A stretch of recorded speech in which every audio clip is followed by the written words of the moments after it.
C'était l'un de ces après-midi tranquilles dans un petit restaurant de province, le genre d'endroit où tout le monde connaît tout le monde. Mais cette tranquillité allait être brisée. Dès qu'elle entra, l'atmosphère changea. La femme vêtue d'un manteau noir coûteux, aux boucles d'oreilles en diamant qui scintillaient à la lumière et au regard plus froid que l'hiver lui-même. Elle n'avait pas besoin de dire un mot. Sa seule présence rendait les serveuses nerveuses. Les cuisiniers jetaient des coups d'œil par la porte de la cuisine et le gérant redressait sa cravate. Tout le monde savait qui elle était. Veronica Steele, l'investisseuse milliardaire qui pouvait acheter ou ruiner une entreprise d'un simple coup de fil. Et elle n'était pas réputée pour sa gentillesse. Elle était connue pour faire pleurer les gens.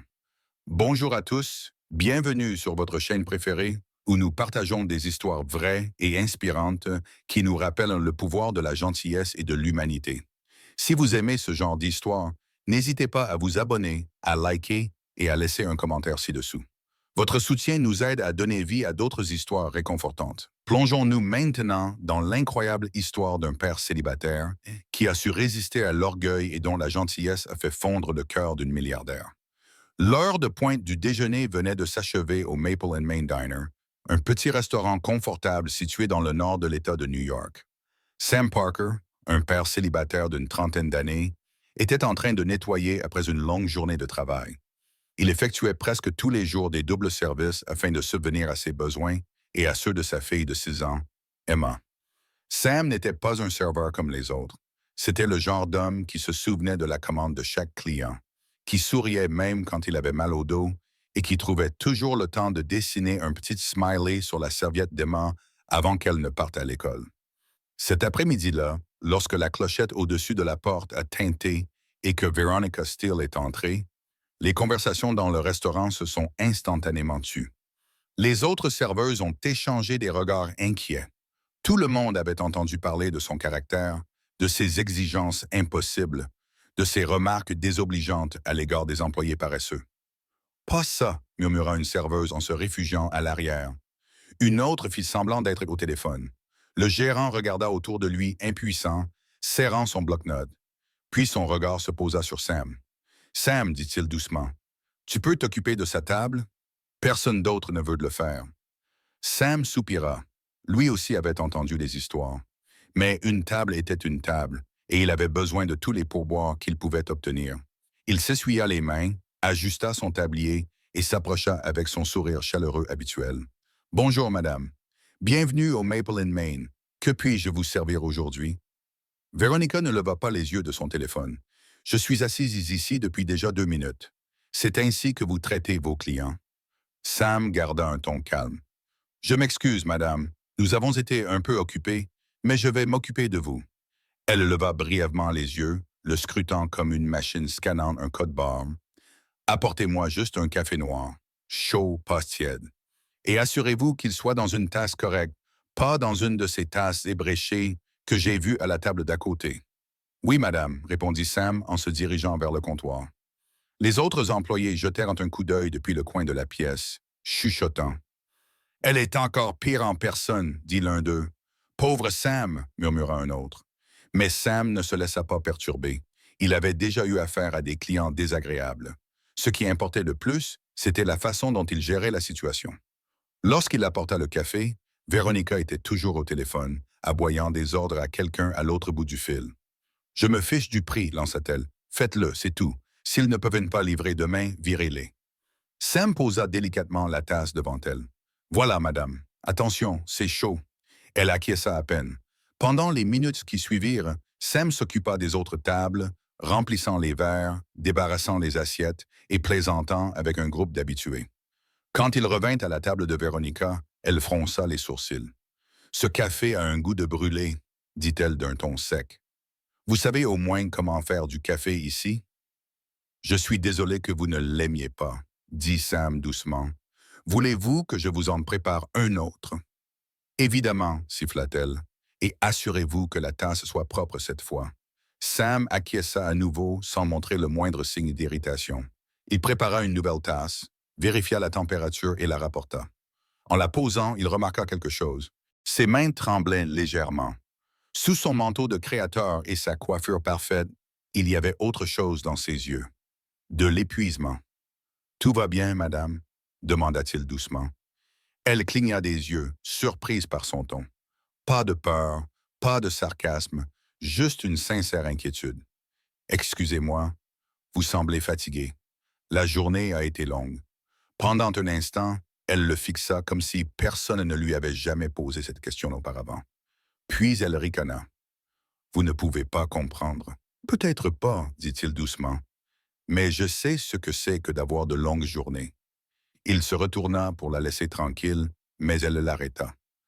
Entendez, dit-elle soudainement. Comment vous appelez-vous? Sam. Vous avez une fille, n'est-ce pas? Demanda-t-elle en remarquant le petit dessin au crayon épinglé à l'intérieur de la poche de son tablier, représentant un bonhomme et une petite fille se tenant la main. Sam sourit. Oui, Emma, elle est à 6 ans. C'est mon petit rayon de soleil. Veronica ne répondit pas. Elle baissa simplement les yeux vers sa tasse et murmura. Ça doit être agréable. Au cours de la demi-heure qui suivit, quelque chose changea. Veronica ne donna plus d'ordre. Elle demanda poliment à être resservie. Elle le remercia même discrètement une fois. Lorsque Sam lui apporta l'addition, elle resta assise à la fixer longuement. Finalement, elle le demanda. « Vous n'en avez jamais marre d'être serveur? » Il sourit parfois. « Mais c'est un travail honnête et ça me permet d'être là pour Emma. C'est ce qui compte le plus. » Veronica soupira, la voix basse. « Vous avez de la chance d'avoir quelqu'un pour qui le faire. » Sam ne savait pas quoi répondre. Il se contenta donc d'acquiescer, laissant le silence parler. Lorsqu'elle se leva pour partir, elle glissa une épaisse enveloppe sous le chéquier et sortit sans un mot. Lorsque Sam l'ouvrit, il se figea. À l'intérieur se trouvaient 5 000 $ en espèces et une note manuscrite pour votre fille. Tu m'as rappelé que l'argent ne peut pas acheter la paix, mais que la gentillesse peut la rendre, vise-t-il.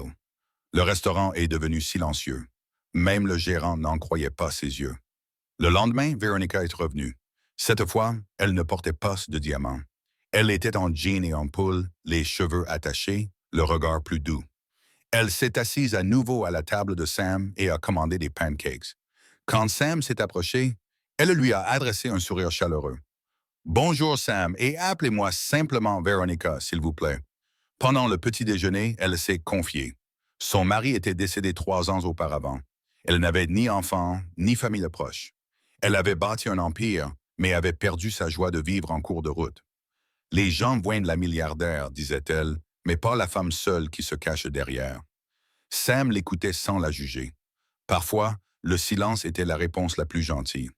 À partir de ce jour, Veronica est devenue une habituée du restaurant. Elle s'asseyait près de la fenêtre, buvait son café et apportait parfois de petits cadeaux pour Emma, un livre pour enfants, un jouet, une barrette à fleurs, et la nouvelle s'est répandue. La femme que tout le monde craignait autrefois était désormais connue sous le nom de Mastermeister Veronica, la cliente la plus généreuse du restaurant. Elle a même investi dans le restaurant, l'aidant à s'agrandir et à embaucher davantage de travailleurs locaux. Mais à une condition, que Sam reste chef de rang. Lorsque le gérant lui demanda pourquoi, elle sourit. Parce qu'il m'a traité comme une personne alors que tout le monde voyait en moi un problème. Les semaines se transformèrent en mois et les visites de Veronica devinrent le cœur des matinées du restaurant. Sam ne la traitait jamais différemment. Ni comme une milliardaire, ni comme une bienfaitrice, mais simplement comme une amie. Un après-midi, Veronica a regardé autour d'elle le restaurant animé, rempli de rire, de chaleur et d'odeur de café frais, et a dit « C'est drôle, n'est-ce pas? Je pensais que la gentillesse était une faiblesse, mais c'est la seule chose qui m'ait jamais fait me sentir à nouveau humaine. » Sam a souri. « La gentillesse ne coûte pas cher, a-t-il dit. Mais elle change tout. Et c'est exactement ce qu'elle a fait. Si cette histoire vous a touché, prenez un moment aujourd'hui pour faire preuve de gentillesse envers un inconnu, un collègue ou quelqu'un qui, selon vous, ne le mérite pas. Vous ne savez jamais à quel point cette personne pourrait en avoir besoin. N'oubliez pas de vous abonner à votre chaîne, de cliquer sur « J'aime » et de partager cette histoire pour diffuser le message de gentillesse à travers le monde. Car parfois, le plus petit geste de gentillesse peut atteindre des endroits que l'argent ne pourrait jamais atteindre.